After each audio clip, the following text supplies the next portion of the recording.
देवी भागवत पुराण के अनुसार यदि हम देखें तो वर्ष में 2 बारी कुल देवी के पूजन करने का विधान बताया गया है। एक बार जब सूर्य उत्तरायण होते हैं या फिर सूर्य दक्षिणायन होते हैं। वर्ष में 2 बारी कुल देवी के पूजन की परंपरा है और अपने अपने कुल परंपरा के अनुसार कुल देवी के पूजन का विधान भी बताया गया है। कुल देवी पूजा के कुछ खास नियम होते हैं जिन्हें हमें फॉलो करना बहुत जरूरी होता है। कुल देवी की पूजा बहुत इंपॉर्टेंट यानी कि बहुत जरूरी मानी जाती है।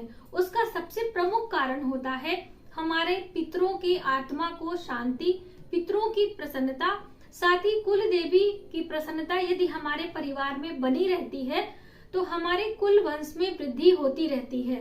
आपके घर में खुशियां मनाई जाती हैं, यानी कि आपके घर में जो आपके बच्चे हैं उनका विवाह समय से होता है। शिक्षा के अनुसार उन्हें जो है उनको नौकरी, व्यापार, व्यवसाय में आगे बढ़ने की उन्नति यानी कि मार्ग प्रशस्त होते हैं।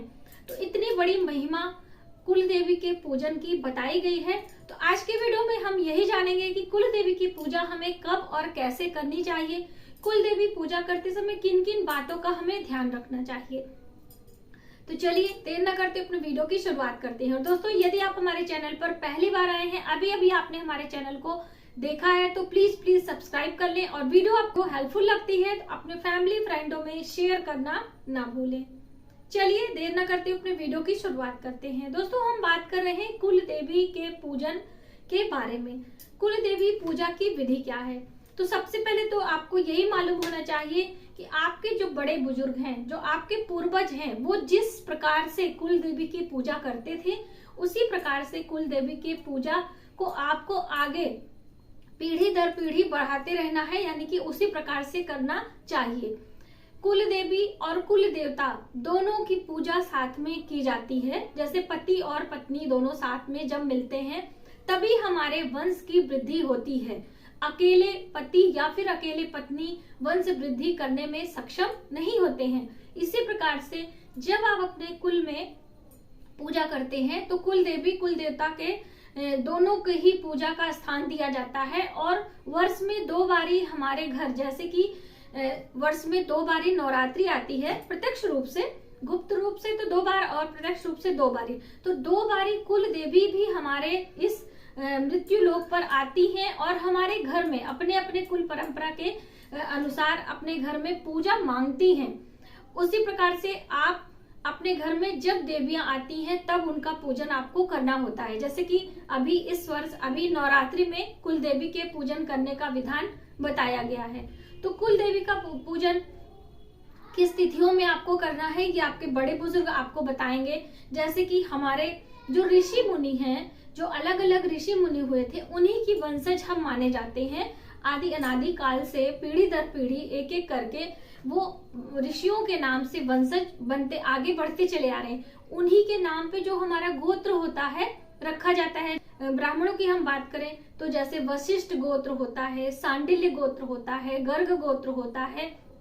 इस तरह से अलग अलग जो ये हमारे ऋषि मुनियों के नाम हैं, इन्हीं पे हमारे गोत्र निर्धारित होते हैं। और जब हम विवाह करने जाते हैं, जब हम अपने बेटी या फिर बेटे का विवाह निर्धारित करते हैं तो एक ही गोत्र में विवाह करने की मनाही भी है, वर्जित माना गया है। कहीं ना कहीं ऐसा माना जाता है कि यदि एक गोत्र का वर और कन्या है तो वो पूर्व जन्म में भाई या बहन माने जाते हैं। इस वजह से एक गोत्र में विवाह करने के लिए मनाही है। और ऐसी भी मान्यता है कि यदि एक गोत्र में विवाह करते हैं तो जो हमारी संतानें होती हैं वो शुभ नहीं होती हैं, हमारे लिए वो अच्छी नहीं मानी जाती हैं। तो इस वजह से आप जब भी शादी विवाह करते हैं तो इन छोटी छोटी बातों का ध्यान रखते हैं। अब हम अपने टॉपिक पे आते हैं कि कुल देवी की पूजा हमें कैसे करनी है। तो कुल देवी की पूजा जैसे मैंने आपको बताया कि अपने कुल परंपरा के अनुसार करें। सूक्ष्म विधि से हम आपको बता रहे हैं कि कुछ चीजें सभी देवी देवताओं के पूजन में आवश्यक बताई गई हैं।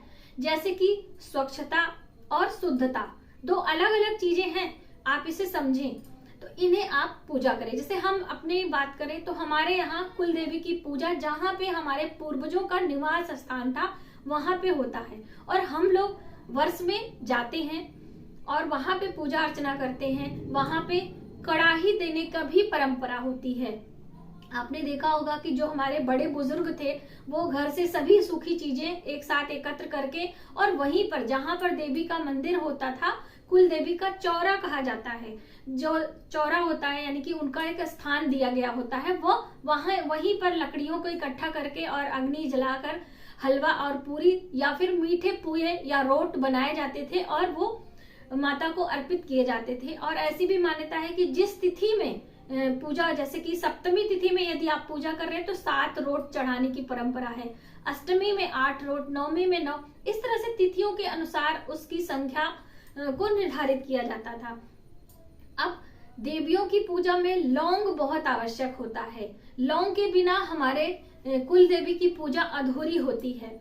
वहीं पर जब हम कुल देवता की पूजा करते हैं उसमें हल्दी की गांठ और जनेऊ रखा जाता है। तो कुल देवी की पूजा में और देवता के पूजा में किन किन सामग्रियों की आवश्यकता होती है आमतौर पर, वो हम आपको जानकारी देंगे। बाकी आप अपने पूर्वजों से ये सभी चीजें ज्ञात कर ले और उसके बाद पूजन करते हैं तो उसका पूर्ण लाभ आपको प्राप्त होता है। और आप में से कितने लोग अपने कुल देवी की पूजा करते हैं, प्लीज हमें कमेंट करके जरूर बताइएगा। यदि आप नहीं करते हैं तो अभी से करना प्रारंभ कर दें, ये बहुत ही आवश्यक होता है। जो हमारे अनजाने जो है परेशानियां आती हैं, ये इन्हीं छोटी छोटी गलतियों के कारण हमें बहुत सारी परेशानियों का सामना करना पड़ता है, तो ये आप ध्यान रखें। कुल देवी की पूजा के लिए किन किन सामग्रियों की आवश्यकता है फटाफट से हम जान लेते हैं। सबसे पहले तो एक लाल रंग का कपड़ा आपको चाहिए या चुनरी चाहिए, और साथ ही सिंदूर, रोली यानी कुमकुम जिसे आप कहते हैं, और लाल रंग के पुष्प चाहिए होते हैं। लौंग चाहिए, पान, सुपारी ये आप ले सकते हैं, लेकिन ये जो लौंग है, लाल फूल है, लाल रंग का वस्त्र है, सिंदूर है, और मिष्ठान में आप जैसे कि बहुत सारे लोगों के यहाँ दाल भरी पूरी बनाई जाती है, दाल की एक विशेष प्रकार की पकवान होते हैं, जैसे कि माँ लक्ष्मी को पूरन पोली का भोग लगाया जाता है, तो वो पूरन पोली भी आप इसे बोल सकते हैं। किसी के यहाँ मीठे पुए यानी कि चीनी का घोल तैयार करके उसमें आटे को डो बना के और छोटे छोटे पुए बनाए जाते हैं। किसी के यहाँ खीर और पूरी का भोग लगता है, किसी के यहाँ हलवा पूरी का भोग लगता है, इसलिए अलग अलग चीजें होती हैं। और कुछ ऋतु फल जो उस ऋतु यानी उस मौसम में जो मिलने वाले फल होते हैं उन्हें आप ले लीजिए। और श्रृंगार की चीजें, जब भी हम अपने माँ की पूजा करते हैं, किसी भी देवी देवता की पूजा करते हैं, तो श्रृंगार की चीजें जरूर आपको लेनी है, वो ले लें। और साथ में आपको अपने कुल परिवार के सभी सदस्यों को एकत्र करना चाहिए, जितने भी बड़े बुजुर्ग बच्चे हैं, कन्याओं को छोड़कर। जो हमारी विवाहित या फिर अविवाहिता कन्याएं हैं उन्हें छोड़ दिया जाता है। उसका कारण क्या होता है, कुल देवी की पूजा अपने कुल परिवार के लोग ही करते हैं, लेकिन जो हमारी कन्या होती है वो अलग यानी दूसरे कुल में उसका विवाह होगा और वो उस कुल वधू बनेगी, कुल वधू के रूप में अपने कुल परिवार की परंपरा को आगे बढ़ाते हुए उसका पूजन करती है। इसीलिए कन्यादान का महत्व तो बहुत बड़ा होता है ना, क्योंकि देखिए हम बच्चे को जन्म देते हैं कन्या के रूप में, उसका लालन पालन करते हैं, उसे संस्कार देते हैं, उसे शिक्षा देते हैं और उसे बहुत सारा प्यार और दुलार देते हुए एक मतलब समाज में और हमारे नैतिकता का व्यवहार सिखाते हैं। उसके बाद हम किसी के घर की बहू उसे बनाकर भेजते हैं, तो ये हमारी एक बहुत बड़ी जिम्मेदारी होती है।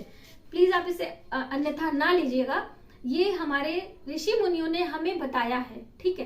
तो इसीलिए कुल देवी की पूजा में लड़कियों को वर्जित माना जाता है, यानी कि जब पूजा हो रही हो थोड़ी देर के लिए वो जो दीप जलाए जाते हैं वो देखा नहीं जाता है, लड़कियों को नहीं दिखाया जाता है, उसे किसी चीज से कवर कर देते हैं। और जो प्रसाद होता है उसे भी लड़कियों को खाने के लिए नहीं देते हैं। लेकिन जब हमारे यहाँ कुल देवी की पूजा होती है, जैसे अभी नवरात्रि का समय आया है, तो इसमें जो ये वासंतिक नवरात्रि होती है इसमें अष्टमी तिथि में किया जाता है, और जो शारदीय नवरात्रि आती है उसमें नवमी तिथि में पूजा किया जाता है। और एक तेल के दीपक लगाए जाते हैं, चाहे तिल के तेल का हो चाहे सरसों के तेल का। और कुल देवता के लिए क्या क्या चाहिए वो भी आप जान लीजिए। कुल देवता के लिए एक सफेद वस्त्र चाहिए, जनेऊ चाहिए, साथ ही उन्हें चंदन लगाने को यानी अष्टगंध तिलक चाहिए, या फिर आप हल्दी का भी टीका लगा सकते हैं। साथ ही आपको हल्दी खड़ी गांठ वाली जो होती है उसे जरूर लेना चाहिए। चने की दाल, जनेऊ, सफेद वस्त्र और पुष्पों में लाल और पीले यानी कोई भी पुष्प आप देवताओं को अर्पित कर सकते हैं। भोग मिष्टान जो देवी को लगाएंगे वही देवता को भी लगा सकते हैं। फूल, मिठाइयां, फल, ऋतु फल जो आपने लिए हैं उसे ले सकते हैं। इस तरह से दीपक में थोड़ा सा आपको फेरबदल यानी कि घी के दिए देवता को और तेल के दिए देवियों के लिए निर्धारित है। तो इस तरह घी और तेल दोनों के दीपक लगाए जाते हैं। उनकी पूजा में गीत गाए जाते हैं यानी कि विवाह के गीत भी गाए जाते हैं। देवी के प्रसन्नता के लिए हम उनसे क्षमा प्रार्थना करते हैं कि जो कुछ भी पूजा में कम या अधिक मैंने किया है उसे आप स्वीकार करें और हमारी पूजा से प्रसन्न हो। और अगले वर्ष यानी कि जब सूर्य उत्तरायण या दक्षिणायन जब भी आप पूजा कर रहे हो तो अगले वर्ष हमारे घर में पधारे, यानी आप उन्हें आमंत्रण दे, निमंत्रण दे। जैसे हम जब भी कोई बड़ी पूजा, अभी नवरात्रि की पूजा जब हम करते हैं तो गौरी, गणेश और रिद्धि सिद्धि इन सभी को अपने घर में सदा के लिए विराजमान करते हैं ना। बाकी देवताओं को यथास्थान भेजते हैं कि आप सभी अपने जहां से आए हैं वहां जाएं, और गौरी, गणेश, रिद्धि सिद्धि हमारे घर सदा के लिए विराजमान हो भगवान विष्णु के साथ में।